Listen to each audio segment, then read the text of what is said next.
Hello, Internet, and welcome back to Antiheroes Anonymous, or welcome for the first time if it's your first time joining us. I'm Ethan, and I'm the Dungeon Master for this 5th edition Dungeons and Dragons show.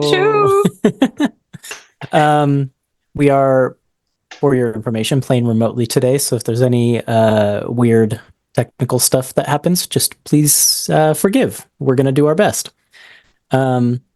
I will have some announcements and a recap for all of you, but before we do any of that, Nick, would you go ahead and start off a quick round of player introductions?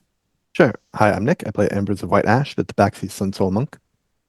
Hi, I'm Kay, and I play Lady Elwyn Amelos, who is an Elvish Circle of the Land Druid.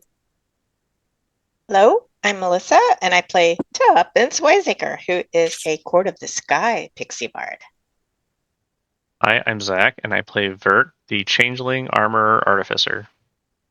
And we're gonna rescue your dad. Yeah. So, those announcements. We premiere our episodes on YouTube every Monday at 7 p.m. Pacific time. Throughout the show, we use a variety of custom items, custom lineages, custom monsters, all that good custom stuff, so be aware of that as you're watching. Our character portraits were drawn by a variety of artists, and the information about that can be found down below in the description. So if you see some art you like, go ahead and check there, figure out who drew it, and then go support them, because all of the artists are awesome. If you need a refresher on anything that's going on in the campaign, we have a campaign wiki at World Anvil, which is a good place to get caught up quick. Other than that, you can check the video description to links and information about, or for links and information about everything I just mentioned and more, including some links to Black Lives Matter and Stop Asian Hate resources. Also, you can follow us on co-host at Antiheroes. And finally, we just hope you enjoy the show, share with your friends, and come back to watch some more. So with all that said, and rather smoothly, I might add, let's go ahead and roll the intro video.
And welcome back. Previously on Antiheroes Anonymous, the Silver Seekers have been planning a jailbreak, and now they are on their way to break into Greymantle Penitentiary high in the mountains of Sergil. Their aim is to find and free Basil Oranglass, Vert's father and the deposed king of Vagma, from his cell in the high security area of the prison. All they have to do first, though, is to distract a dragon, steal some keystones, blend in with the guards, and avoid getting noticed by anyone who might recognize them. It's a tall order, but they've come prepared with advantages and information gained by gained from the Clouder and from Shay Hexwing. But will all of that be enough to escape the prison? The Empire's most fearsome prison, in fact. We'll find out. So without any more delay, let me change the music. The group of you find yourselves standing on a train platform in Fimir, the capital of the worm-blessed state of Sergil. And I believe you had mentioned previously you were going to try and travel a little bit incognito. So I was hoping maybe we could just do like a quick description of how you're disguised in this moment as you're waiting to board the train on this platform. The first thing I want to confirm with the rest of my party is, did we want to spend seeming on this, or do we want to spend seeming in the prison? What's a better use for it? So I've got one cast of it. Yeah. Well, if you cast it now, that would free up the thingamabob or use in the prison. Yeah, That's true. So, and we already have disguises for in the prison, so I think using it now is... How long is the train ride going to be? So when you bought your tickets, which, by the way, I guess I should charge you for those. We'll just say it's like 5 gold each. It's free. Man. That's too expensive. We're walking. Are right.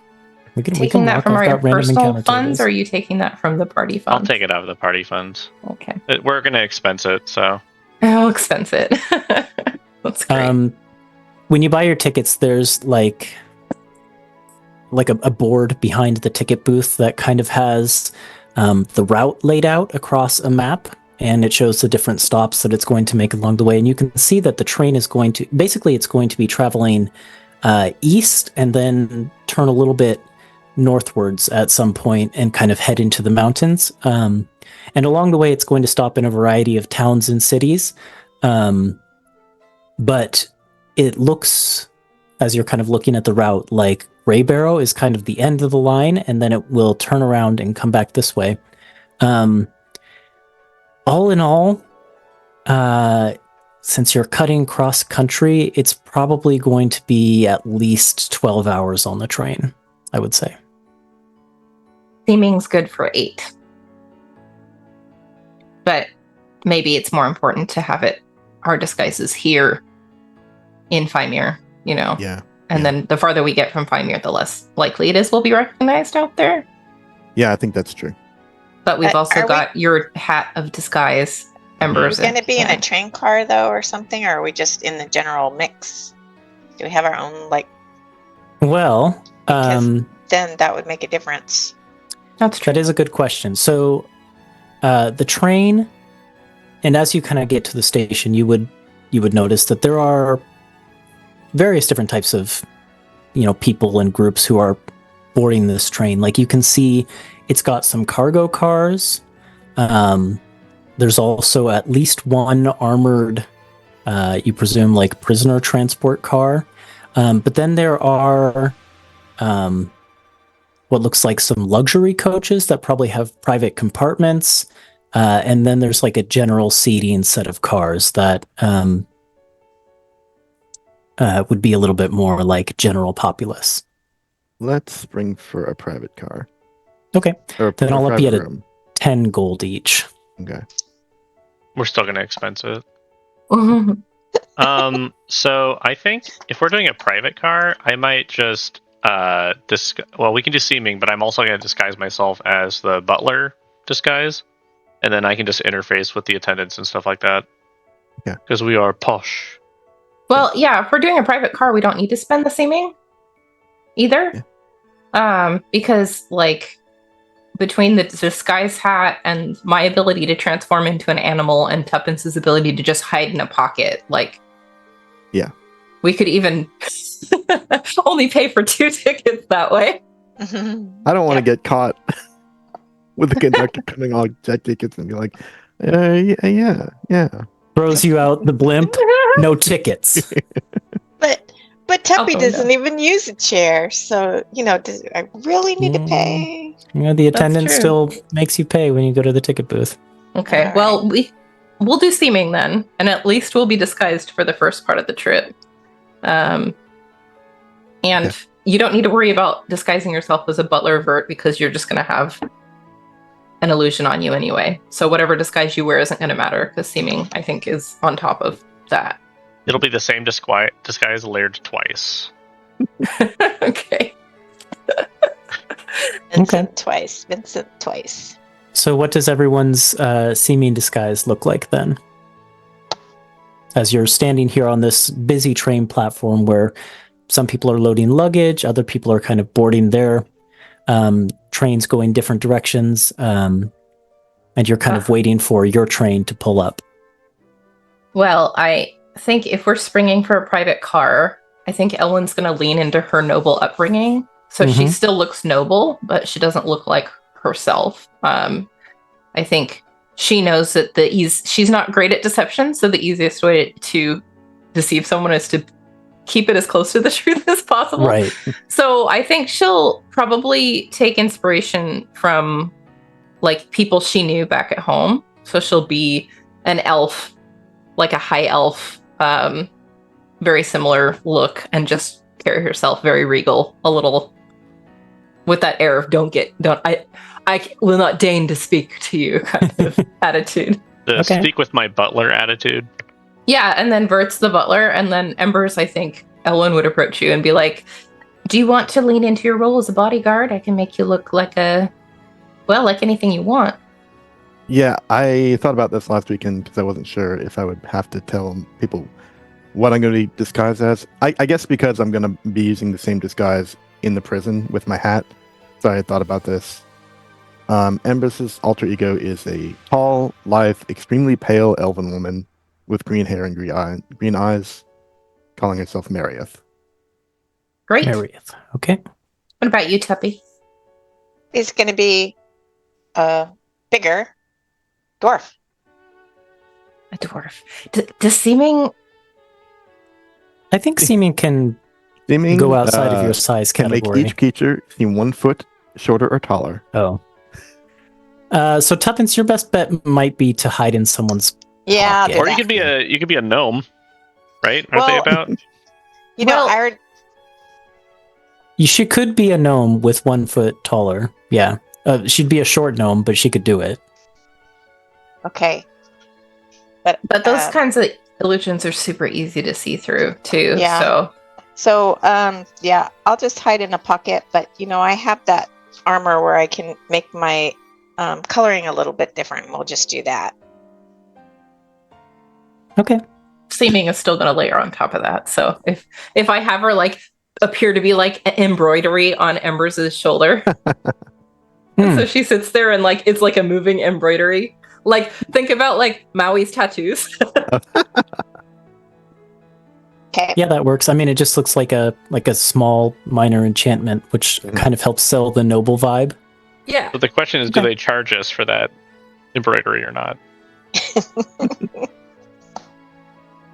I guess they wouldn't if Tuppence is need in a 3 pocket. tickets. So yep, you just only take need 3 that gold tickets. back. Yep, you can take 10 back.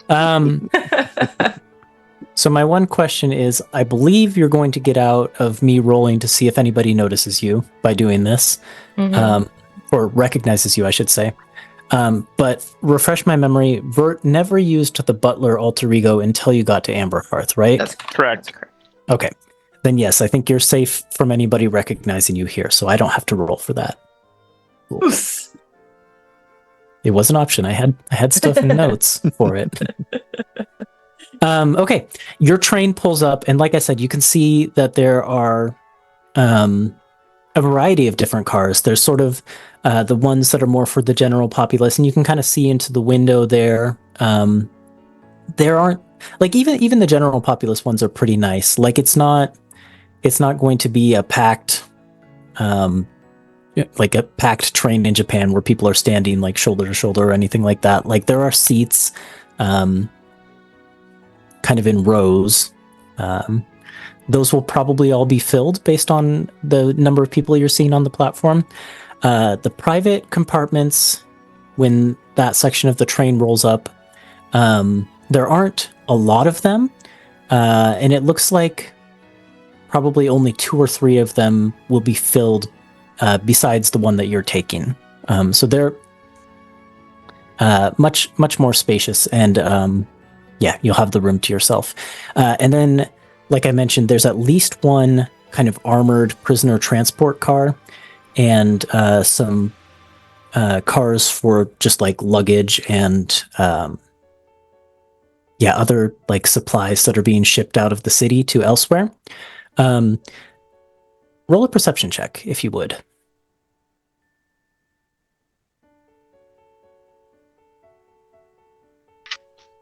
Dirty 20. 12. Well, also. 17. Okay. The embroidery and the butler. You two notice kind of standing, waiting at the section of the platform where the armored car is rolling up. There is a group of Imperial wardens standing there, with a prisoner who is basically like obscured in like robes with a tied hood. So it like you can't really tell anything about the identity of this prisoner, but there is one prisoner being loaded onto the train from here. And as the train pulls up and the doors of this armored car open to sort of accept this prisoner, you can see a group of soldiers wearing like gray winter cloaks, like fur cloaks, these long gray cloaks, basically, and a lot of them dwarven. Probably like there's probably at least 10 of them total, and I'd say 7 of them look like dwarves and dwarves that belong to the same clan. Like there's a lot of visual similarity between them. Get out of this car and kind of take this prisoner from the Imperial Wardens of Fymir and sort of take the prisoner into their custody. But yeah, and then you were able to board your car because the private coach section opens up, and you're able to go in. And once you're inside, the private section's pretty nice because this train isn't very old, so it's like brand new with all this like wood paneling interior and like nice electric lights throughout the private coach area, and like the seats when you open up your compartment, which has like this foggy glass sliding door, the seats are all like this like maroon leather that just looks like, and like as soon as you open the door, it's got like that fresh leather smell to it. Everything seems pristine. New car smell. Yeah, new car smell. New Posh train with smell. a capital Posh. Posh. Mm-hmm. And on your way in Traveling here, life.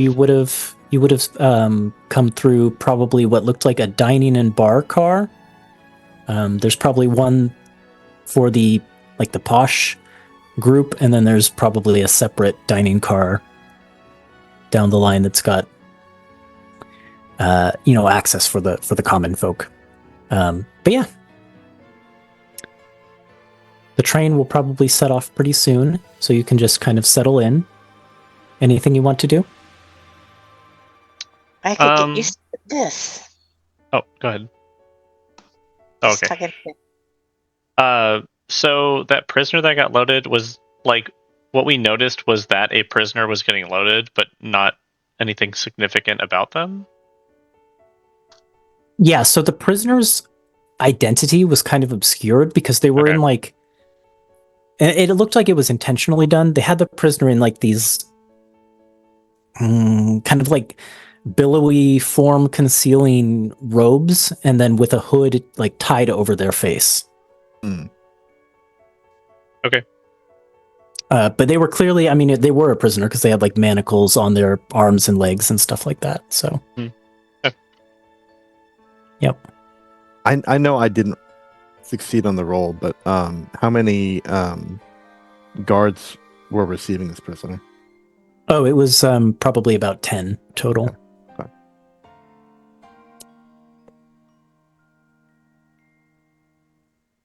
Okay, well, once we're alone in our train car,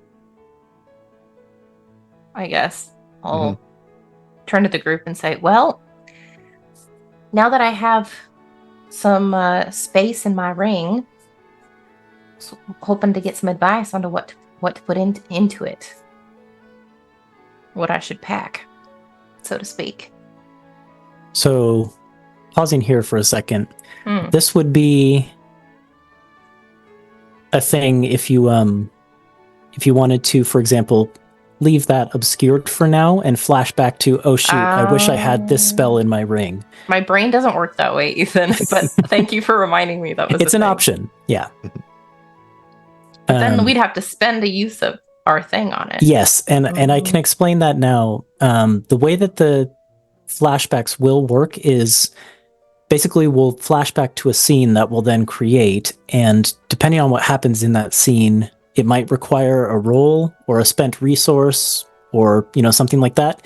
And if it does require something like a spent resource, like a spell slot, that will come off of your spell slots, like in the situation you're in now. Just because otherwise, I know it doesn't really make sense with the way that long rests and stuff work, but it'll come from your current set of resources. So, okay. Well, I think I would just say that, that one you cast sometimes it helps us be stealthy. Can never go wrong with that one.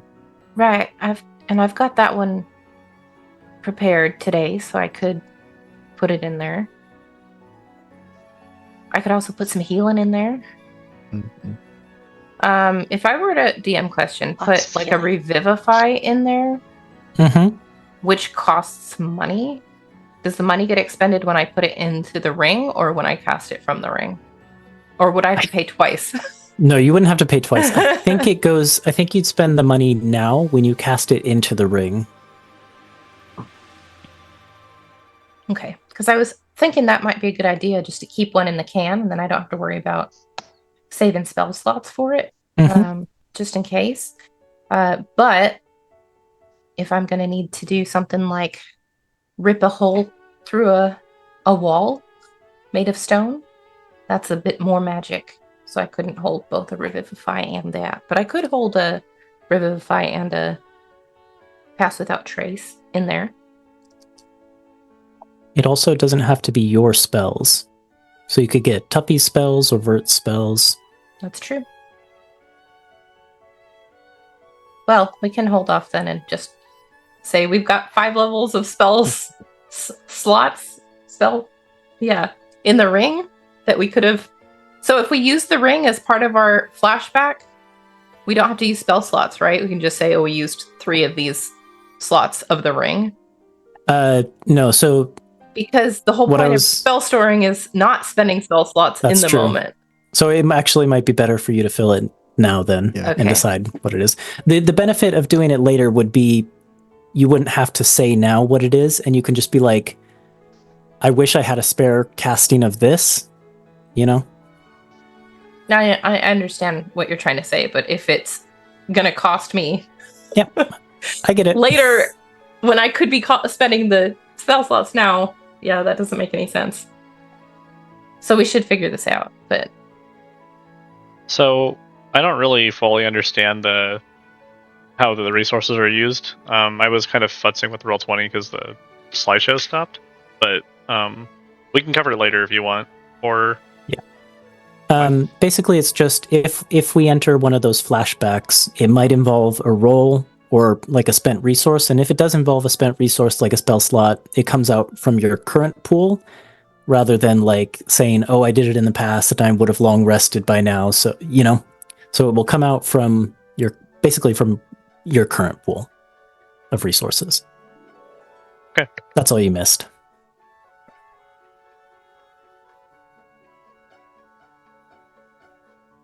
Yeah, so are we did the train take off at this point, or it can. Basically, things are in your hands. So if there's stuff you want to do now before it takes off, or if you just want to say the train sets off, I can start narrating that. I'm okay with that. Yeah. Yep. Okay. Then before too long, the train does start to lurch into motion. And it's maybe a little bit unnerving since it's the first time, I think, for all of you. But this thing kind of slowly begins to pull out of the station, and it passes the walls of Fymir. And then it's quickly speeding along kind of the outskirts of Fymir, and looking out your window, you can see something I think you might have noticed before, which is like a walled research facility in sort of the outskirts of Fymir. There's a star research laboratory that the train kind of goes past, and you can kind of see the facility in the distance. And before too long, the train is speeding along the countryside. It's maybe an hour or so before it makes its first stop, but it's going to have basically like 12 hours of this journey. So if there's anything you want to do, I will turn it over to you. Otherwise, I'm ready to skip forward to Greybarrow. It's up to you. Like a good butler, when we get started, I will go and gather refreshments for everybody. Otherwise, I don't really have anything. Okay. Well, That'd be snoring. my only thing is, I'm going to be casting spells during this time into my ring, and I'm just trying to pick which ones. So, last chance to offer any suggestions, because I'm definitely asking for suggestions, especially from the fellow spellcasters. Okay. Well, let me look at my list, and then I will give you some suggestions. So while I'm doing that, the other thing, just out of maybe curiosity or whatever, I also wanted to kind of like walk up and down the train cars just to kind of see what's what, if there's anything interesting going on, or any interesting people on board. Okay. Yeah, you could roll a perception check to do that. 22. I thought the whole reason of getting our car was so we stay incognito. You're gonna walk up and It's down. 12 hours. Yeah. I'm bored. The car was so that when our illusion runs out, it's not awkward as fuck. Yeah. Okay. Yeah. So does the embroidery come with me then? Is she also bored? The Nope. embroidery was Okay. on Embers's. Nope. Yeah, The I can embroidery kind of, go sleeve to sleeve. The embroidery was snoring very musically. Not giving away the disguise at all. Okay. You said 22 was your roll? Yep. Okay. So walking up and down the train cars, there's not really anything of extreme interest going on, I would say. There's like a lot of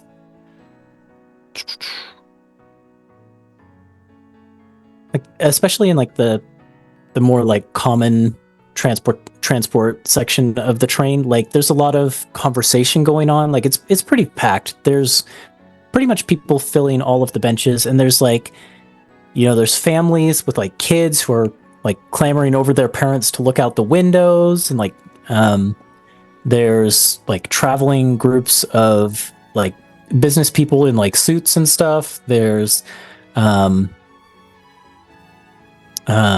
people who look like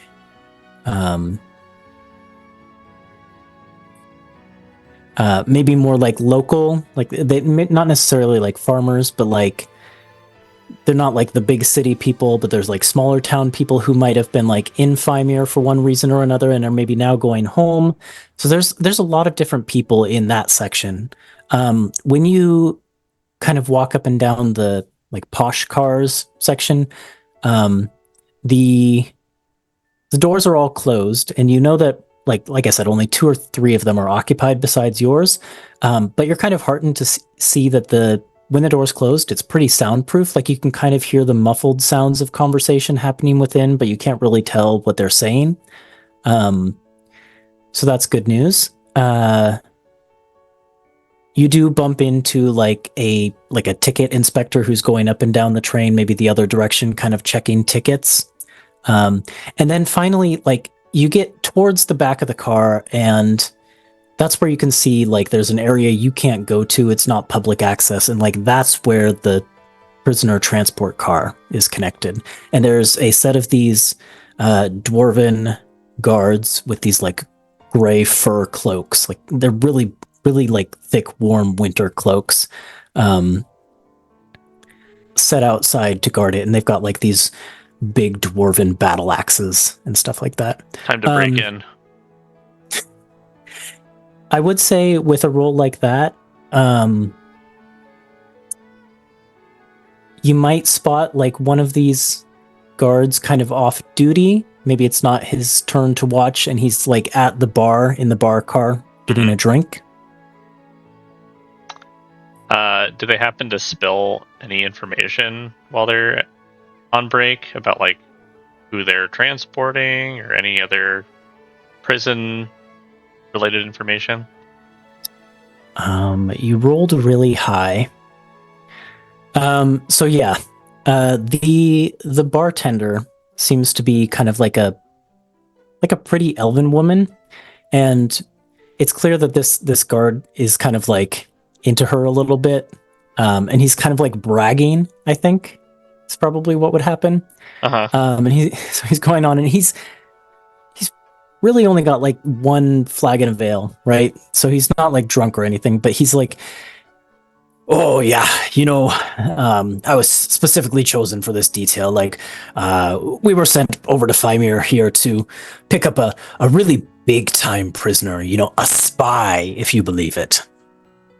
And he's kind of going on and on about how him and his crew were like the elites handpicked by the prison warden to go and grab this prisoner from Fymir and cover their transport to Greymantle Penitentiary. Can I like play wingman with him and also just try and loosen his lips a little bit, maybe with a little bit more liquor or something? Yeah. Okay. So you could roll a persuasion or a deception check, probably. Yeah, definitely deception.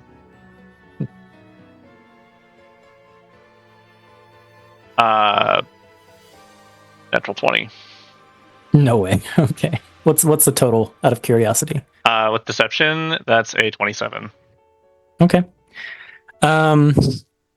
Yeah, so maybe I make like a drink recommendation, and I like just buy him a drink, be like, "Oh, you're such a hard worker," type of thing, and it takes a little thanks for your while. You have to service. put a little effort into it. Yeah. But you get this guy really into his cups to the point where like he's kind of forgotten the bartender, to her relief. And let her go attend to other people. And he's kind of like focused on his conversation with you. And yeah, he gets to the point where he's like, yeah, I mean, this prisoner, I mean, don't tell anyone, like this is confidential. And he kind of leans into you. He says, way I hear it, this guy was really important. Oh, I can't remember his title, but like, that big library they've got? Mm-hmm. Yeah, like he was the boss there. Turns out he was a spy the entire time. Is that the silver seneschal or something? Is that what? Yeah, and he kind of leans into whisper and he says, Adrix S-tier was the name. You don't say. And then he like gives you big wide eyes and he's like nodding. My and he's my like, lips are right? sealed type of motion, and try and make him feel assured that I won't spill the secrets in about 5 minutes when I get back to the posh car. Yeah, no, he feels very confident in the fact that you're not going to spill the secrets. I mean, with that roll, yeah. Of course I wouldn't. Would never he's do that. like he's like inviting you, if you're ever in Greybarrow, to like stay with his family. Oh my gosh, this is the best one. No, Ethan, don't do this to me. I rolled really well. We totally got a guest room. Like, okay, what's his name? All right, give me some names. Okay, hold on. All right. Pulling up my list of What NPCs have I here. done? What could this guy be named? I don't know if I should be sorry or not. Okay, let's see. A random guard. I need one that's a Greymantle. And then what was the Silver Seneschal's name? Adrix. Adrix. Okay. Mm-hmm. I don't know how to guess spell I'm that. not getting a response to that letter. Oh, no, you boy. are not. Oh boy. This is Wetham Greymantle. Wetham? Wetham. Okay. Wethem. And I'll just mark that name as used on my list of guard names. Okay.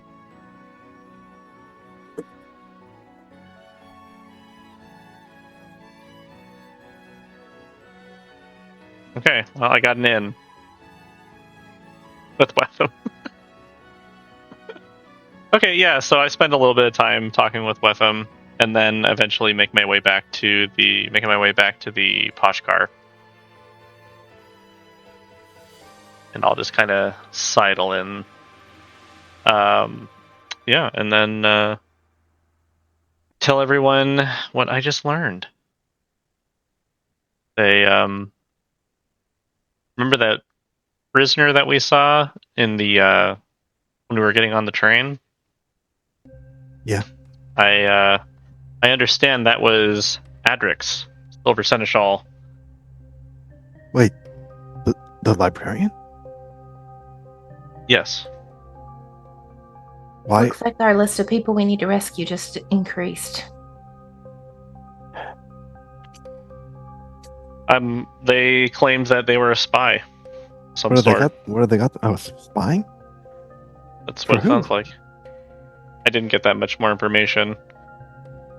Well, No, I mean, kinda- clearly they covered for us, didn't they? And what we did. Mhm. So it could have been that's just how they labeled the, the findings or whatever. But Gotta cover up the truth somehow, and they're gonna pick a fall guy. yeah. That's how it So works, right? side goal, if we can manage it, is bust Adrix out of there too. Well, he's on the train right now, isn't he? That's correct. In that prisoner area, which is guarded by. They? Sorry. They? Adrix's pronouns are he, they, so He, either they. either or. Yeah. Suddenly remembered. I'm like, oh yeah. What did I say? You said that. You were Okay. you were using they. Yeah. Cool. Either I one. said he, and then I was trying to correct myself. I see. I'm like, did I get it? Mhm. Okay. No, So, no. anyways, the prisoner cart, which is guarded by, from what I understand, a small elite platoon of dwarves and guards.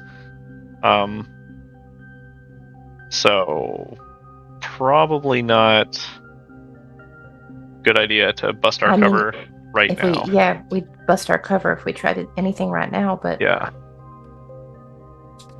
Might be a I hate good to- opportunity for a distraction, maybe later down the line. I don't know. Yeah, we'll just I guess we'll do our best in a short time that we're hoping to stay there is collect some information on where Adrix might be and see if we can't find a direct route to get them out as well. But I mean, on transporting him into the prison, that could be a really good time. I'm well, just saying. if we are going to be disguising ourselves as guards, maybe we can, I don't know, forge some papers and transfer custody.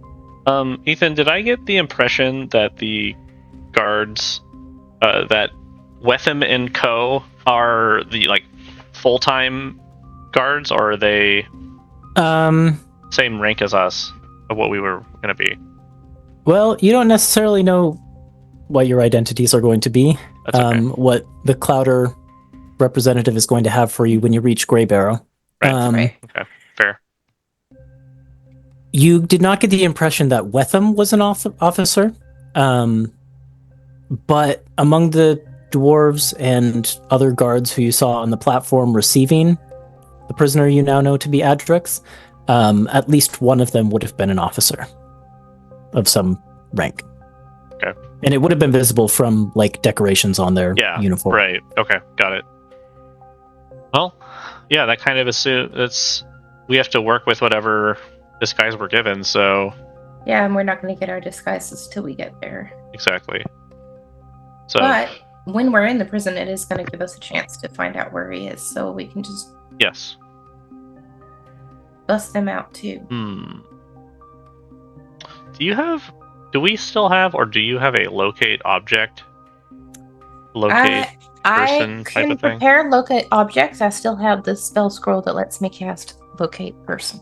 I wonder if there is a way that one of us can sneakily slip something on his person. I also am high enough level that I could prepare locate person as well. It's just a spell I can cast, but I'd only be able to cast it once. Is locate, what level is locate object compared to locate Locate person? object, I believe, is 3rd, and locate person is 4th. Oh shoot, those are high level. Okay. Yeah. Locate object. Oh, maybe locate object is 2nd. Yeah, Like- locate We object have is 2nd. Sending stones. Maybe somebody could slip a stone in his. No, they'd check him when he got there. Well, so that's what I'm wondering is when we were on the platform, it looked like he was already in whatever prisoner. Well, he wasn't. I guess we don't know how the prisoners are dressed there, but Empress would know. Like, is that what the prisoners wear? Is what Adrix had? Or is he going to get changed when we get there? No, this is something that I didn't necessarily think about. Nick, do you have a vision for what the attire of prisoners would have been like in the prison? Gosh. If not, I can make something up. I hadn't thought about it much. Yeah, go ahead. Okay. I think it would probably be just like kind of loose, ratty clothes in like grays and browns and stuff like that. It's not necessarily like a set uniform, but it's kind of just like that sort of like thin, kind of loose cloth shirt and pants sort of deal. Okay, so putting something on, bugging them now would not be a good idea because they're going to change clothes pretty much. But I do still have the scroll of locate creature, and it would be a lot easier for me to cast it now than it would have even weeks ago. Oh, I see. So it wouldn't cost a spell slot to cast it. Yeah, so maybe if we can spare the resources, then we can absolutely do that. Unless you all have any other ideas. I mean, it might be better to use it to find your That's kind of what your dad. Yeah, that's kind of what I was trying to. Yeah. I could also, I don't know. Yeah.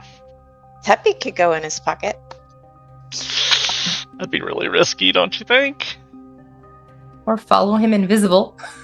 Mm-hmm. Yeah. If that's what we want to do, I mean, that's my way into the prison. How Well, much? Good. If we're going to be disguised as guards anyway and getting into the prison, I'm sure they have records on where they're keeping these things. We can learn where they are pretty easily. Yeah. At least where Adrix is going pretty easily. I don't think we're going to need the locate creature spell for that. Assuming they're not in the high security area, which, right? Because then I don't know how Either way, we're going to learn where they're ending up. I just don't know if the records are going to be in like the same place, right? Or we'll have the same access level to those records if we're not even allowed. What I'm trying to say is we're arriving pretty shortly after a new prisoner who's a spy. I'm sure that some of the other guards are going to want to talk about it. The rumors are going to be going around. There's going to be words, even if we can't find official documentation.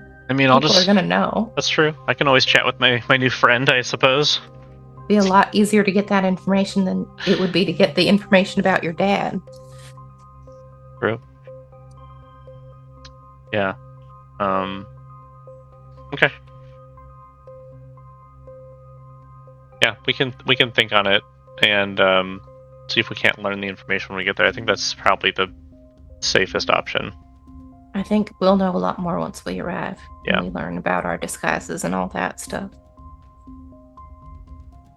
Sounds Okay. good. It would be fun. Sorry? I was going to say I could slip Adrix one of those keys. I've got 10 of them. You could. They wouldn't know what it's for. Never mind. It was just a May weird not even idea work. that randomly popped into my head. Okay.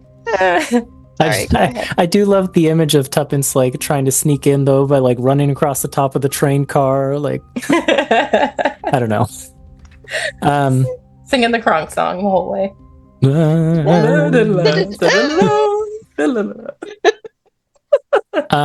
Okay. The hours slip by. Yes? Tuppence, Yes. you can make yourself invisible, right?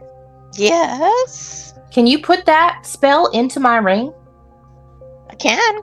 I feel like we're going to need it, and having an extra casting of it in the prison is going to be real useful. Yeah. It's a great one. Okay. So I take invisibility, and then I'm also going to put pass without trace and a healing word. Okay. That's 5 levels of spells. Because invisibility is 2, pass without trace also 2. Yes. Cool. Yes. I'm double checking. Yes. So I'm making Sounds note of good. that. And also mark that spell slot off now, Mom. Thank you. Okay. Okay. Now the hours pass by. What level did you want? Do you want 4th level? Oh. No, I only get 1. No, 2nd level Oh, invisibility. 2nd level. Because Okay. that's all I can take from you is a Okay, 2nd got level. All right, got it. I missed that. Sorry. So does this not count as a long rest? This train ride? No, Oh, not technically. Okay. Yeah. I mean, if you used like short rest resources, you could get them back, but you have to spend some of that time sleeping, or at least most of you do. I might actually use my feature to get some spell slots back then. Unless you think we're going to get into it later today before we sleep. All right. Yeah, I'll use natural recovery and get the spell slots that I just spent back. I like to imagine that's just Elwyn kind of staring out the window at the beautiful nature that is I flowing think she by. probably like pulls the window down. Mm-hmm. Like just sits and meditates next to the window. It's like very cold air coming in, and she doesn't bother her anyway. It's actually not freezing because it's kind of the middle of summer right now, so this is about as warm as it's going to get in Sergil, and it's, I don't know, it's not toasty, but it's probably like 60, between 60 and 70 degrees out there, you know? Still air coming in the window at high speeds. Yeah. But yeah, you're passing by like beautiful, like old looking pine forests, and there's stretches of tundra with like little grass poking through and stuff like that. And then winding rivers and like picturesque lakes and things like that that have clearly been frozen for a long time, and like now they're just like this thawed, crystal clear water. And eventually, after the hours start to pass, the train kind of, it's made several stops along the way, but it kind of starts to take its path north, and you start to feel an elevation change as well as the train begins kind of switchbacking its way up some mountains. Can we see the mountain through the window? Internet there for a second. I lost internet. Am I back? Yeah. You're back. Okay. Well, it switchbacks up some mountains and crashes my internet. But I'm back. Nick asked, can we see the mountain out the window at this point?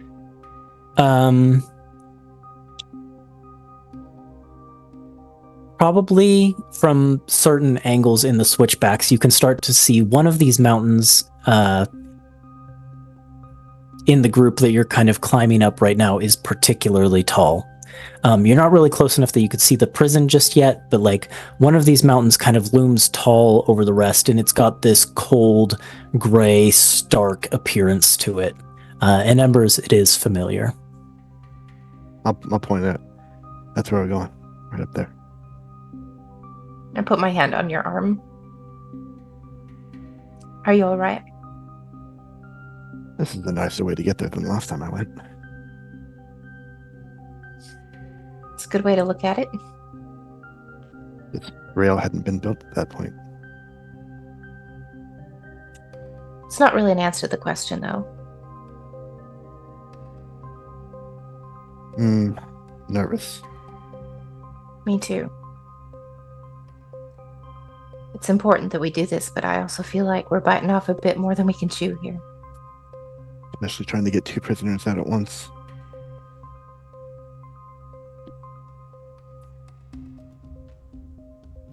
But we've done worse. Yeah. At least there's not a nexus in there, right? That you know of. That we know of. And I mean, I think Elwyn laughs and then looks at Embers like, right? that I know of. And if things turn sour, we have miracles on our side.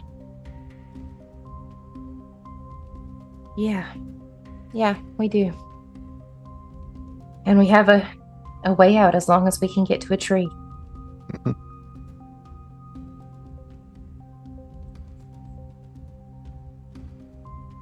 Okay. The last little bit of the journey passes in kind of nervous, anxious waiting. But the train begins to slow as it pulls into a single building train station, just like the smallest little train station you have ever seen. It's just like a small wooden structure, basically has like a, I don't know, maybe 30-foot long platform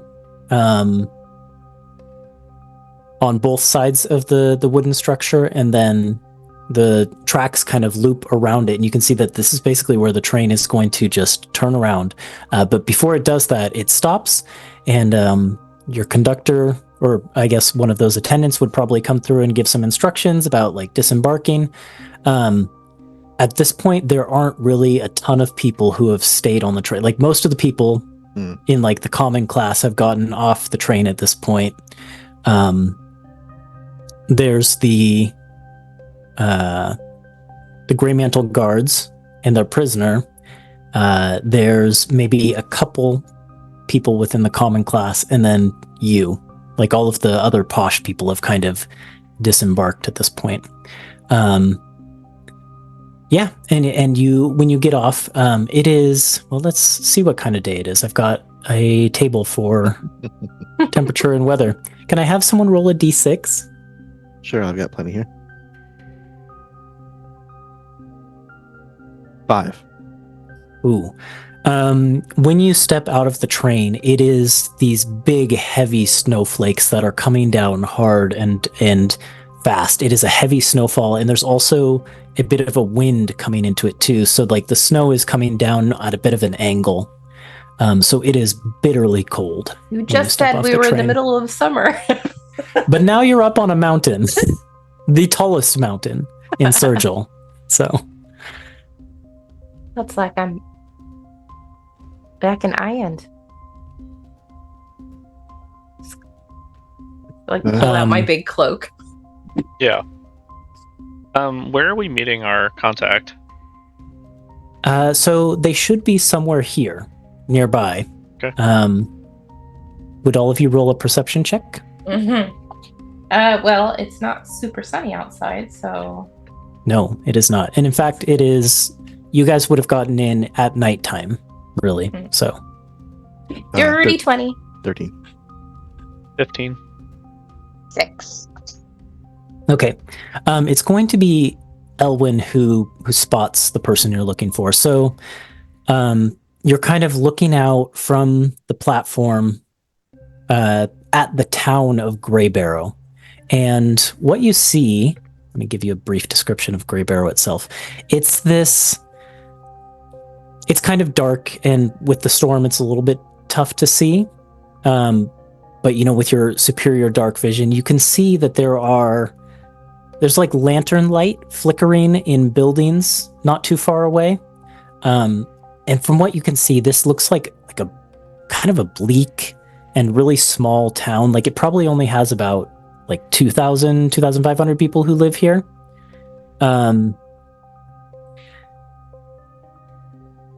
The main things that you spot as you look out on the town, let me just pull up my map so I know what I'm talking about.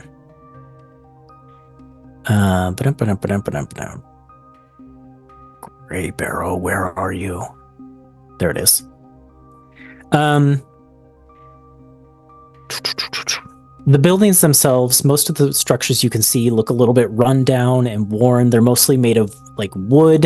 In fact, most of them look kind of like log cabin type structure built from like alpine timber.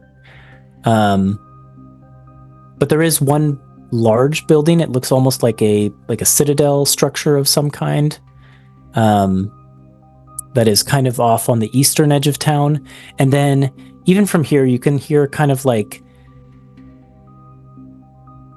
the soft sloshing of water as you looked out towards like the northern edge of the town, where the town borders on this medium-sized lake. And there's kind of like the wind is kind of coming down off of the lake, I think.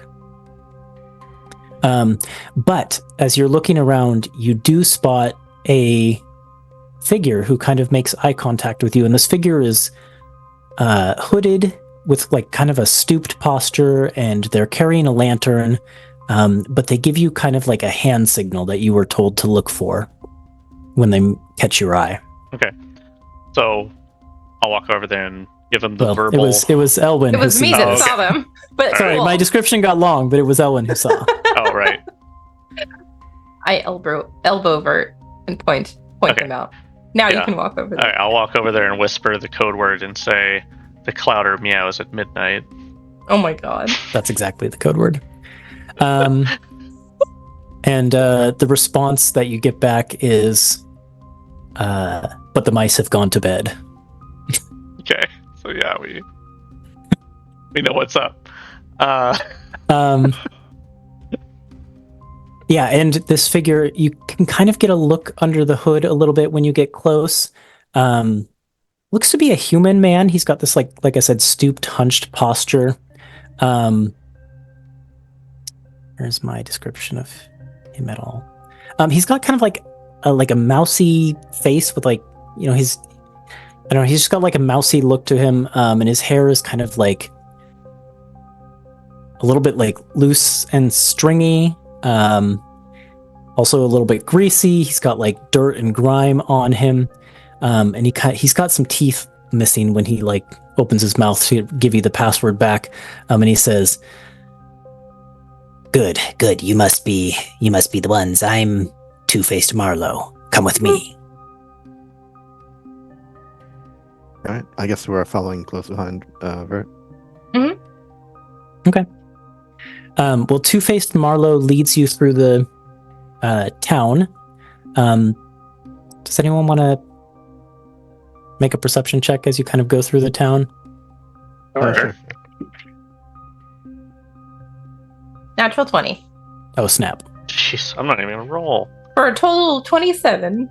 Okay. Yeah, dirty 20 for me. I feel like leaving Vert to do all of the communications with the criminals, because that's what he's good at. I'm keeping my eyes peeled for anything else. So the people that you're passing who are kind of milling about the town, and there are still people going about the town at this hour of the night. It's like the town, despite its appearances, is kind of like rowdy. Like there are people like in the streets with like bottles of liquor who are drinking, and kind of like joking and laughing. And a lot of them are more of these dwarves with like a strong familial resemblance. But there's also there's like a wide mix of people kind of sprinkled in there. So there's some humans, there's some elves. You might spot like an Aarakocra. There's kind of just a couple Genasi or something like that. Like there's a mix, but it's predominantly these dwarves. And they're kind of drinking and carousing, but all of the carousing seems to be centered kind of on one location, and that seems to be exactly where Two-Faced Marlowe is bringing you. And at a distance, before anyone else sees it, you can see kind of a sign hanging from this tavern,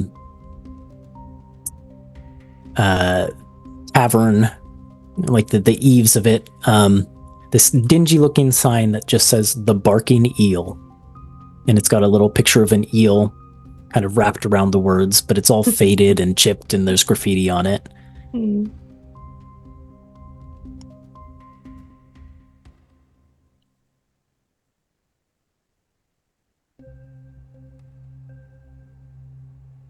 Yep. Just all in all, this is like it's definitely the worst town you've probably ever been to. I mean, I wouldn't speak for Embers. It's probably not the worst town that Embers has been to. Yeah. Yeah, Just gonna stick I think close Ebis to. would at least say it's like, yeah, I didn't stay here very long when I got sprung. Kind of long enough to get some clothes together, and then I went down the mountain. Yeah, I can't imagine you'd want to stay here. I mean, not just because of the town, but because of its proximity. Speaking of that proximity, as you now kind of get closer to the water's edge and you can see a little bit better, across this sort of medium-sized lake, there is the final rise of the mountain that brings it to its peak. And it's a sheer cliff with a frozen waterfall kind of hanging over the edge down into the lake below.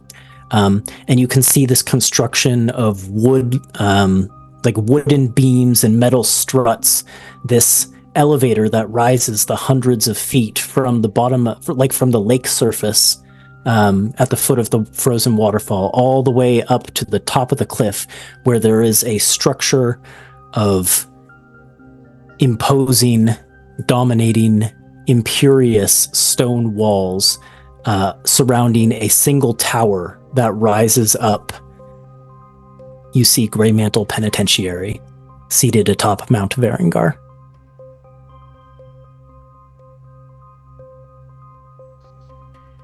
Oh boy. That's epic as fuck. Whoa. And the teppy, it seems extra tall and big and imposing. Wow. Yeah, I'm kidding. My goodness. I forgot what it looks like from the outside.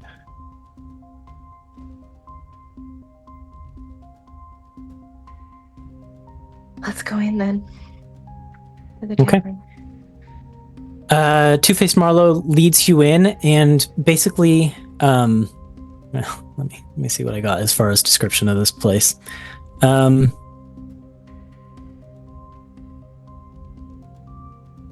in the complete wrong section of my notes. I have a lot of notes. How it always happens. Here we go.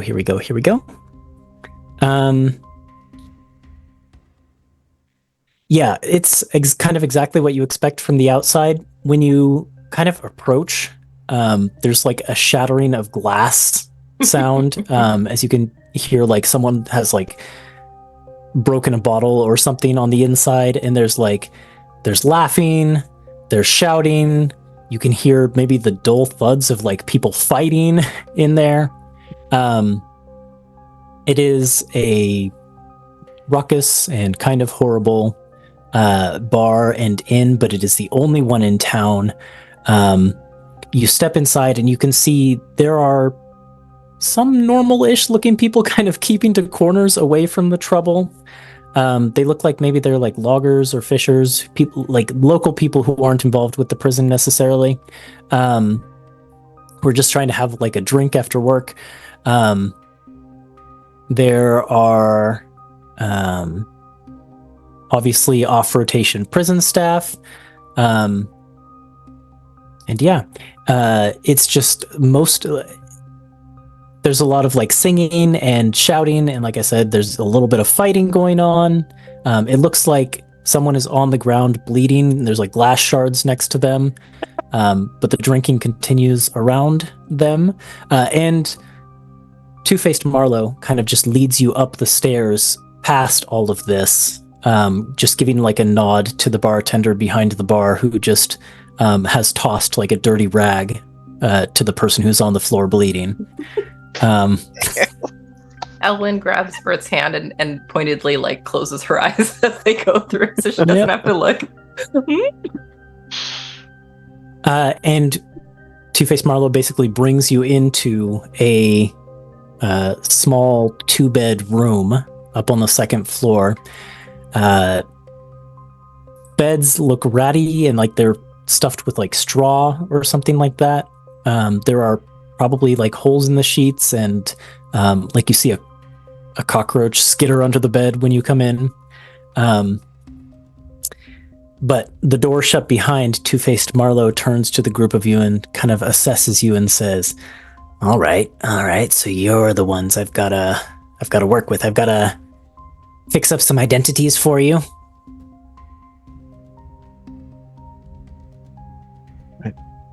Oh, let's have him. Yeah, and he'll basically like pull out from under one of the beds a trunk of like outfits and some papers and things like that. And he'll kind of take all of you in and assess you one by one, and he hands a set of papers to Vert. And Vert, as you look down at it, you can see it's got a name and a little bit of information on it. The name is Grim Greymantle. Okay. And it kind of describes Grim in more words than I'm going to give you here, but a man from a long line of dwarven warriors who have faithfully served the Stratian Empire for generations, became a prison guard out of a sense of duty and loyalty to his people, has already served in a few shifts in the prison, known for being stoic, disciplined, always following orders to the letter. His commitment to maintaining order is matched only by his dedication to the safety of his fellow guards. And I can send this information to you that'd later. be great. Yep. You don't have to write it down. Okay, cool. And he kind of looks at Elwyn and Embers and says, well, hate to say it, but there's not many tabaxi. I should say there are no tabaxi in the current batch of staff who are going on. So you're going to have to do something about that. Well, But I've got yeah, two options for you two. Yeah. Embers can use the Hat of Disguise to transform back in Marieth, Oh, okay. which I don't think she's left, because definitely in Greybarrow, True. people might remember, because that was only 6 months ago that she passed through here.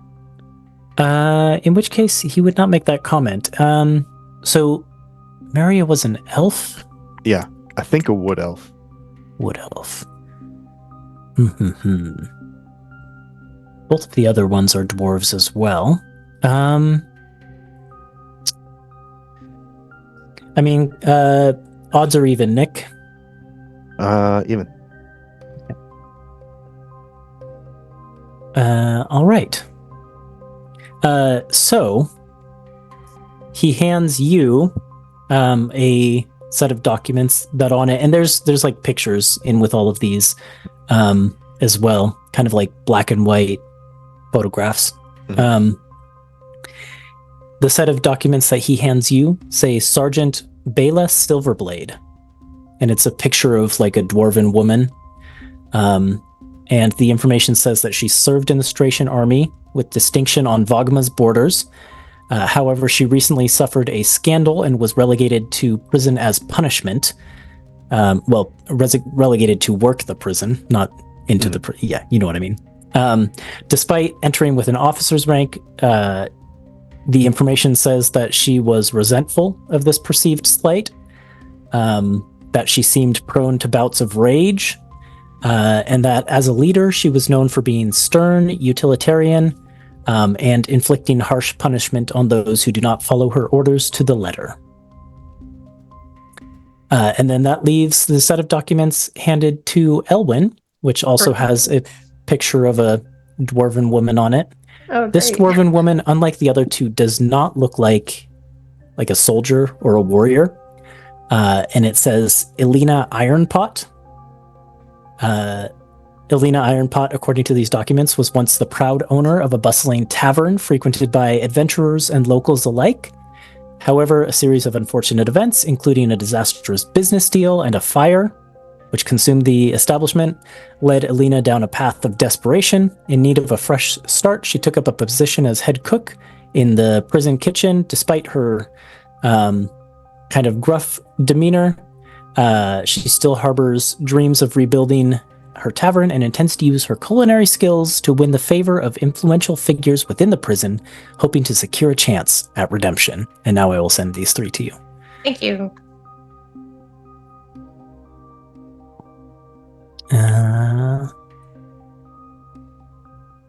There we go. And then he kind of looks at Tuppence and looks Tuppence up and down and says, well, there's not much I can do about you. There's Smuggling not much you to in. me. Yeah, exactly. Smuggling you in, it's going to be interesting. Now, we could just toss you in one of your friend's pockets, but all of the new arrivals are supervised by Ignis. I don't know what this dragon's capable of, personally. Could be she'd sniff you out. Could be you go by unnoticed. So that's one way. I do have a contact who works with shipping the supplies in and out.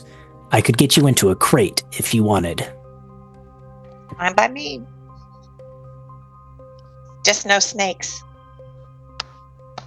Yeah, he chuckles and says, "Oh, there's no snakes. No snakes in Greymantle as far as I'm aware." Vert shakes his head, remembering the very first job we had. I have a question.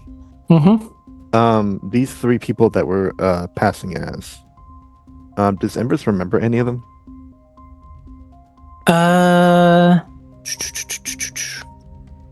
Yeah, of them, probably Greymantle. Vert's disguise would be the one that you would recognize, because he's an older dwarf, and it has already served a couple shifts within Greymantle. So this is like a return to the prison for him.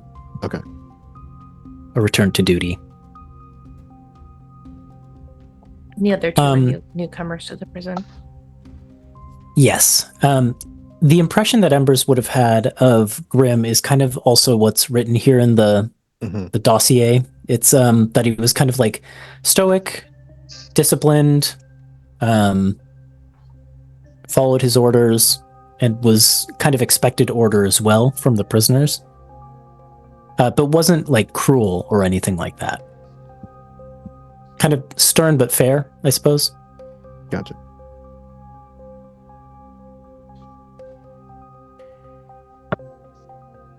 Well, Embers looks at the paper for Bela Silverblade and tries to disguise herself as that as best she can, but is still way taller than a dwarf should be.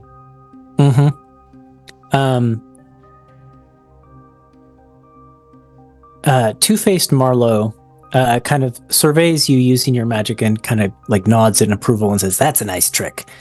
We are going to have to do something about your height, but I think I can do a thing or two about that with my disguising and a little bit of coaching." And he basically will like bring out the sort of outfit you're going to be expected to wear, because he's got like that aspect of the disguise. But then also starts to coach you through like ways to slouch and like bend your knees and things like basically ways to make yourself appear a lot shorter than you are. And by the time he's done coaching you, the disguise is pretty thorough. Like if anyone knew Bela, it's possible that they might not believe it, but like, yeah, he's able to kind of coach you through a demeanor that makes you seem like you're not much taller than you should be. Right. I don't know what we're going to do about me. Well, he kind of does the same thing with you as well. Yeah, I don't have any way to disguise myself with an illusion. Yeah, so in that case, what he does is he ends up bringing out like a makeup kit. And I mean, I am shorter than, I think I'm like, what, 5'2" or something? Yeah. 5'4". I mean, that's not like too much taller, I think, than the average dwarf. So for you, the issue is more like your features and like the tone of your skin and things like that. Of the two dwarven women that you have identities for, Alina was the one that kind of had like the darker skin tones, and maybe that's why he gave that identity to you, because like then with makeup he's able to like more finely adjust the way that your appearance looks, and he kind of walks you through it so you can apply it yourself if you need to. And yeah, again, by the time he's done coaching you, you've got a pretty passing resemblance to the woman in the photo. Great. And then he comes to Vert. My disguise is perfect. I don't need any help. Yeah, so by the time he arrives at Vert, you've already pretty much like thoroughly transformed into this person. Yeah, I will use my shape-changing ability, and I also have a disguise kit that I may or may not need, and I've adopted the form of Grim Greymantle. Yeah, he whistles when he finally gets to you, and he just goes, "Whew, I wish I had a talent like that. It would make all of this obsolete." And he kind of waves his makeup brushes. Mm-hmm. I've had to get by the hard way my whole life, but I'm pretty damn good at it now. So, what I was going to say is he might spend his time with you then walking you through what he did with Elwyn's appearance, just in case you need to reapply it. Since you've got a disguise kit and you're proficient with it. Mm-hmm. Yeah, whatever I'm would definitely help. not proficient with the disguise kit. Were you going to say something, Nick? Oh, no. Okay. And by the end, yeah, he steps back and kind of admires his work. Yeah, this oughta get you started. I mean, once you're in there, not much I can do to help, but if there's anything I can do in town for you before, you head up there, let me know. Boss says I'm supposed to give you full support. Can you introduce us to a stonemason? Yeah, I mean, I think we got one of those here in town. Maybe.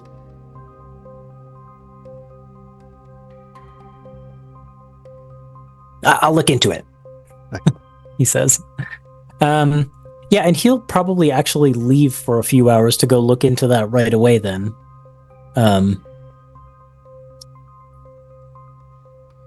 Because by the time that morning comes, you're going to need to get on some boats and make for the prison. This is going to be the hardest part of the journey, is getting on the boats. For Embers and I. Listen, if I could fight a dragon on an island of bone amidst an ocean of blood, I think you can get on a couple of boats. Totally different levels of difficulty. Completely different. Mine was so much harder.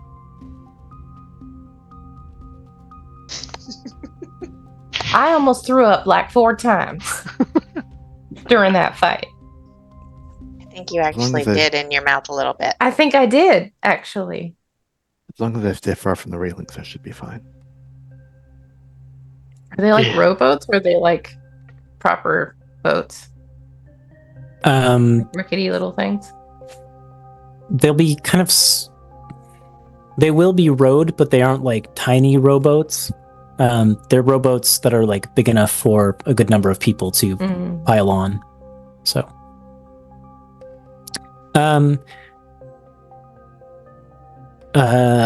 Two-Faced Marlowe, sorry, I blanked on his name, comes back before too long, and comes up to Embers and says, "Right, so there is a stonemason in town, but yeah, I mean he's a Greymantle, so I mean it was going to be a dwarf, and odds were it was going to be a Greymantle. So if you want me to introduce you, I can." I don't need to buy anything from him. I just need to ask him a question. All right. Yeah. He's downstairs. I can introduce you. All right. Or sorry, she's downstairs. Yeah. Somebody want to come with me? I am not good at talking. What are you trying to find out? Where we can find a Zorn. Where we can find what? A sword? A Zorn. A Zorn. Oh, a A Zorn. Zorn.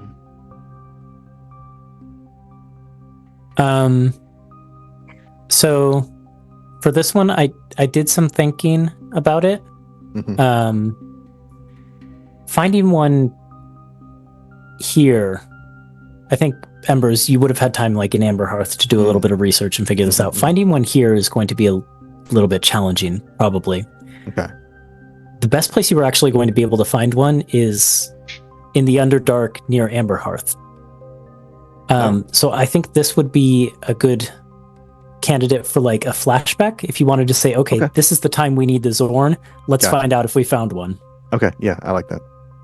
And then it will probably end up being a roll.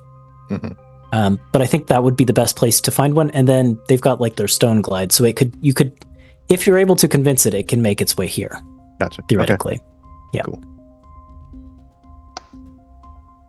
Yeah, so he we doesn't didn't find need, a stone we didn't need to mason. do any of that stuff. Sorry. Right. That's okay.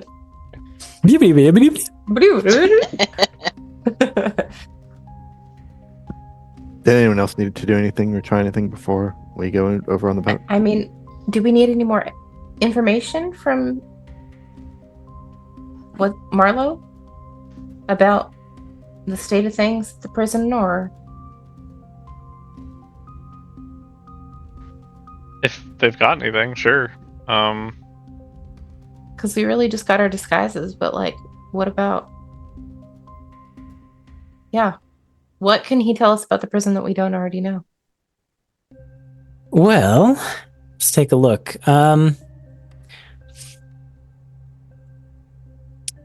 Marlowe. Trying to find my information about the prison.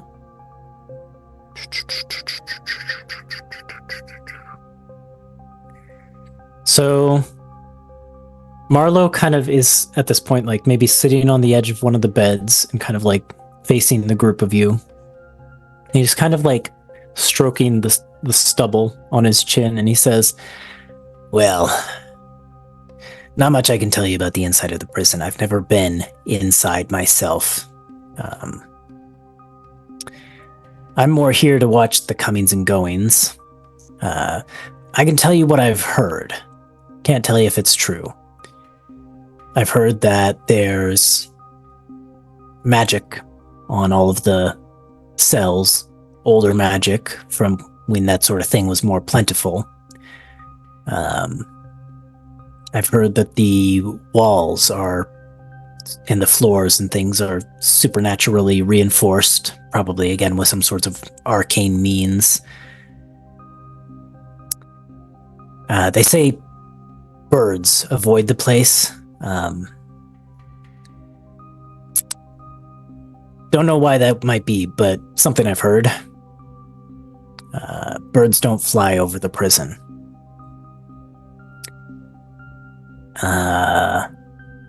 And then he kind of gets thoughtful and says, well, I've seen my fair share of prisoner inductions and guard rotations. I can tell you a bit about what to expect tomorrow morning.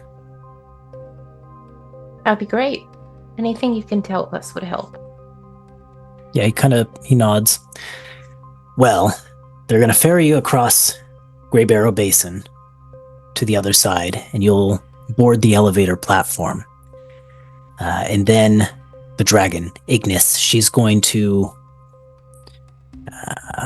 she'll alight at the top of the waterfall, and, she'll melt the water, and the water will turn the massive iron gears as it flows down over the side of the cliff, and that will lift the platform. It's the only way you get in. When you get to the top, Ignis will be there, but I think probably an officer. If you're unlucky, maybe Arias Greymantle himself will probably supervise the new staff and prisoners coming in. There might be some questions that you have to answer, things you get asked. Point is, when you're up there, stay cool, stay in character, you'll be all right. Other than that, he kind of shakes his head. I don't know. There's supposed to be a secret area beneath the main level of the prison, but I don't really know anything about that. He just kind of throws up his hands. That's basically what we'd heard already from Shay. We know a bit about it. Yeah. Mm-hmm. Question. So for Nick's disguise, is it that they're an officer? Or are they just an officer that was, or like a former officer? So Nick's disguise is entering with an officer rank. Does that mean they have a sergeant. keystone? Probably. Or may receive one. They receive Yeah. one. You don't get one now, but if you ask this of Marlo, Marlo will kind of nod enthusiastically and say, "Yeah, and I'll tell you, it wasn't easy to get that officer to not show up for her first day, but we did it. But yeah, you should get a keystone assigned to your rank when you enter the prison." Wow, very impressive. That's awesome. Yep, he nods and says, "Yeah, she really won't be showing up for her first day of work, let me tell you." Oh my goodness. Or she will. Well, yeah, he like laughs and like slaps his knee when you say that. That she will. That she will. Yep. Yeah, Have you heard anything about the incoming prisoner? Kind of scratches his head and he said, "Well, there was some talk among some of the off-duty guards. Something about a spy for the Iron Republic buried deep in Imperial territory, a high-up position." Do you think, something like that? based off what you know about the inner workings of the prison, would you guess that person would be in like a normal cell? He kind of like squints his eyes and you can tell like he's thinking, and he says, "Well, I guess it would depend how dangerous this person is. There are some political prisoners like that who aren't terribly dangerous who get put in the regular security area, but if this person's any kind of a fighter or spellcaster, yeah, they'll probably get thrown into the high security area, if I had to guess." Okay. And then he kind of like thinks some more and says, "But sometimes it does take a little while to get prisoners down into the high security area, so even then they might end up in the main area of the prison for at least a little bit." Sometimes the guards are lazy. Marlo nods and kind of like points at you. Well, Okay. and we all know how long it takes to get through the red tape sometimes if there's paperwork to be processed. These kind of things take time.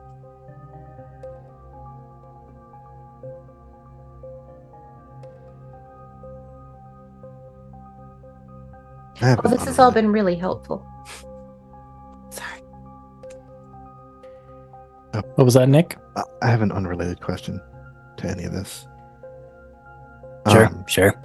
You're part of the Clouder, right? You work for Flames. Yeah, he kind of like tilts his head side to side a little bit. Yeah, I mean, a little bit. Yeah, loosely. Loosely. How is she as a leader? I mean, she's got drive, I'll tell you that. Like, she's trying to expand, and she's making the moves she needs to. If anyone could do it, it's her. You trust her? No, not at all. No. No. But I wouldn't trust anyone in her position. Follow, sure. Trust, nah. Thanks. Yeah, he kind of nods. Look, what I can say is, she's got enough sway that when she says, make sure these people have everything they need, I'm going to make sure you're taken care of. So whatever you need while you're here in town, even while you're up in the prison, if you can get to one of the walls and send me a signal or something like that, anything I can do, I'm here to help. How much natural life is up near the prison? Is there any room for trees to grow up there, just outside the walls or within them? Yeah, he kind of shakes his head and says, I haven't seen up there with my own eyes, but from what I hear, the area around the prison itself is kept pretty clear intentionally. Anyone who gets out of the north, well, anyone who gets out of the south exit has to deal with a cliff that's hundreds of feet tall. Anyone who gets out of the north exit has a killing field of archer towers that they have to weave between before they can get to any sort of cover. I see. Not to mention the dragon hunting you from above. Yes, there's also the dragon.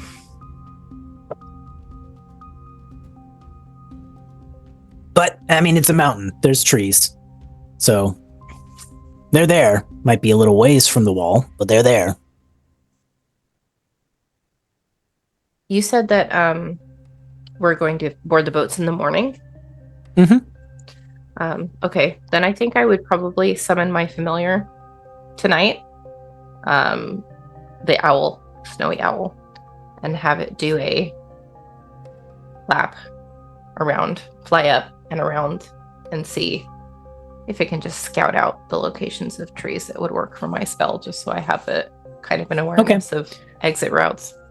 Do you want to watch through its eyes as it does? Yeah, I mean, as long as it's within range. Kind of range? Is it I just a have to mile? Look up the spell again, but that sounds right. Let me look it up.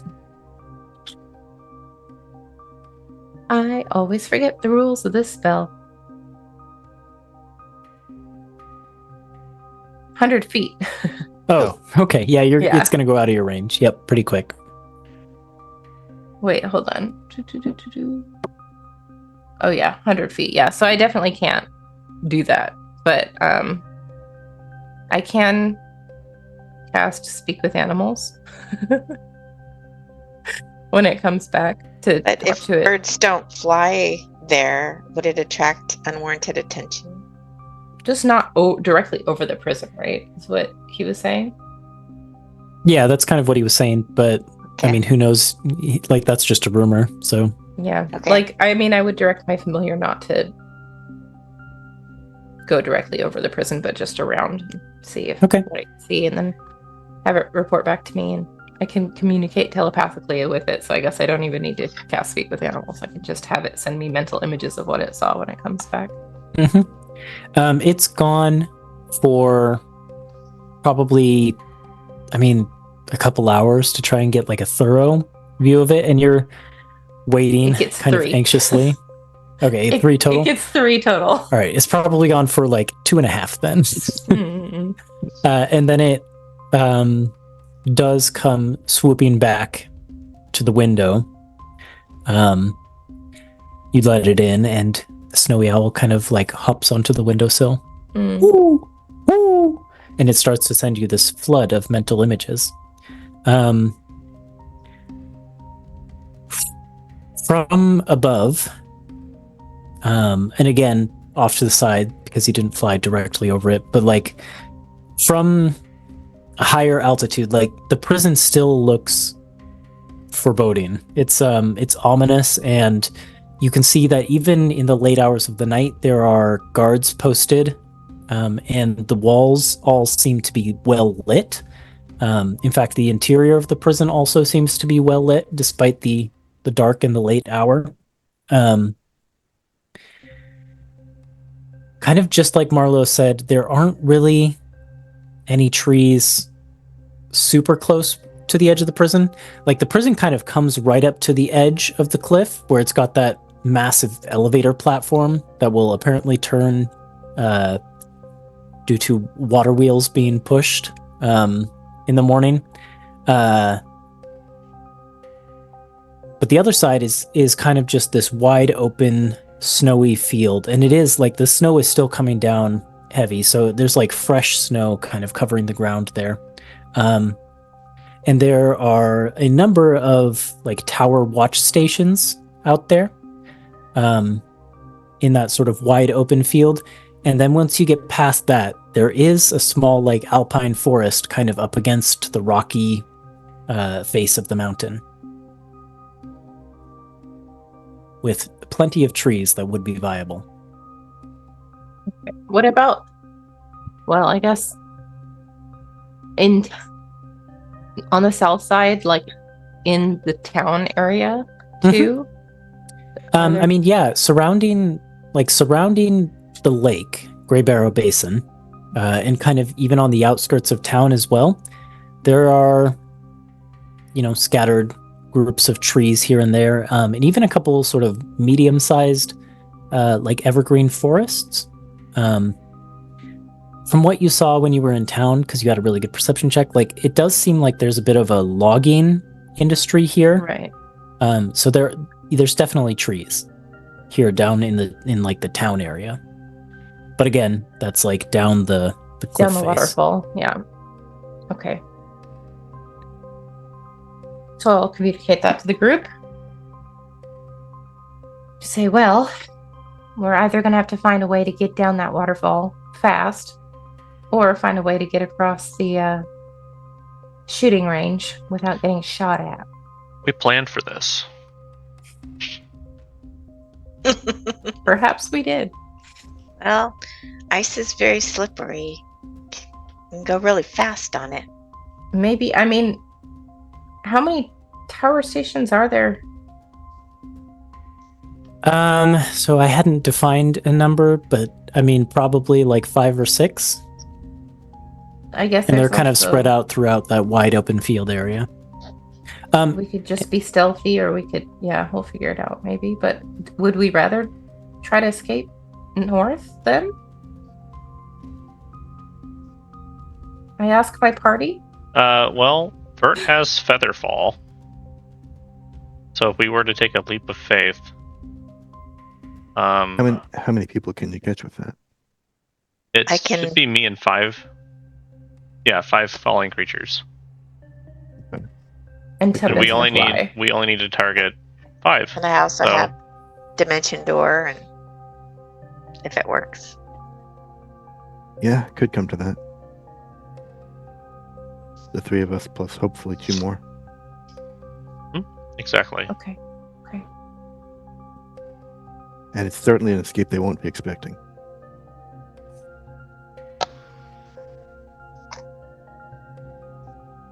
All right. Well, then when we're on our way to the boats tomorrow, I'll pick out a tree.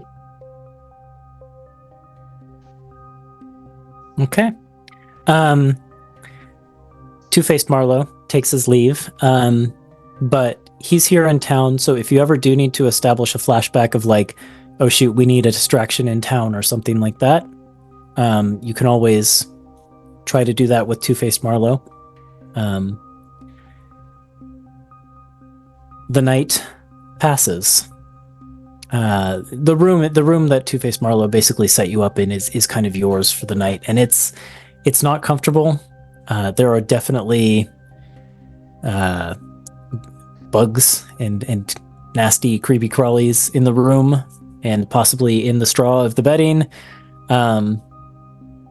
It's a little bit Good thing drafty I don't need and to cold. sleep. Yep. Just gonna sit in the corner in trance. There's also raucous noise coming from down below pretty much the entire night. And it's not very soundproof. But the night passes, the morning arrives, and let's see what the weather is like. Can I have another D6 roll? I guess I'll do it this time. 3. 3. And where is it? There we go. The wind has died off, and the snowfall has gone from heavy to just kind of a light dusting. So there are these small flakes kind of coming gently down from the sky, from straight above, with like no wind to blow them in sideways or anything like that. And you can see the town more clearly now, and it does not look any better in the light. In fact, it probably looks worse. It is still frigidly cold, but I think most of your disguises involve, some sort of winter clothing. So you're well bundled up against the cold. And kind of as dawn is coming up, you make your way down to the docks. Tuppence, you would probably have to meet with Two-Faced Marlowe and a contact of his, who would kind of like basically pack you into a shipping crate with like a hole or two drilled into it for air. Okay. And then that shipping crate is then loaded up onto one of these rowed boats that is going to cross the lake, and you like peeking out through the hole, you can see your friends kind of boarding the boat as well, along with the 10 Greymantle guards from the train ride and their hooded prisoner. Sorry, my voice just cut out there. Their hooded prisoner, Adrex S tier. And this group is basically settled into the boat, and then a group of what looks like maybe fishermen or, people like that, locals who kind of work the docks, kind of get in, and they begin to row the group of you towards the prison itself. And I think probably before we get too much further, that might be a good place to end tonight's episode. Maybe? Yeah. I know it's a little early, but also it's a little late. It's a little late, exactly. Yeah. Okay. Yeah, that's a quick good question. Can we mark a long rest then? You can Or mark a did long we rest. get rest Yep. in that room? Mhm. Okay. All right. So with all of that done, the group of you are on your way, finally, to Greymantle Penitentiary, and we'll pick that up next week. My brain. Monday, 7 p.m. Pacific time. Hope to see you then. Bye. Bye. Bye.